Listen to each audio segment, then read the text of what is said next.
Hello. Today is Tuesday in the fourth week of Lent. And the scriptures today call us to reflect on water. You and I live in a Great Lakes state where there is so much water. None of us are further than 80 miles from a Great Lake, and we're all within 7 or 8 miles of some significant body of water, a lake or a river. It's just abundant. But there are places in this world that are in drought. And in some places in this world, the drought is so severe that people fear for their future, because water is an absolute necessity to us as human beings. 60% of our body is water. We need water. We need it to live.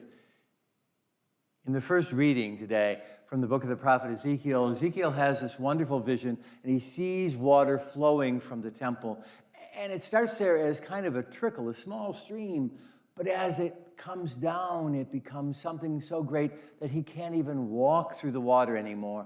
And where this water flows along the banks, trees blossom and give fruit and life over and over again, several times during the year. And when that water that flows from the temple touches the sea, it makes that water fresh. It makes it livable, usable to human beings. It's a wonderful image. In the gospel today, we hear about the man who's been laying at this porch below the temple where people came to wash before they went up to the temple at the pool of Bethsaida. And he's waiting for a miracle. They believe that when an angel stirs the water, that the first one in will be healed. And then that never happens. For 38 years he lays there. But he meets Jesus.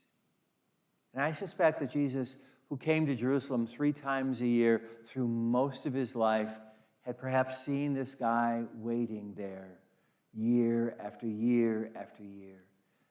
And he becomes the living water for this man, because in the end he will heal him.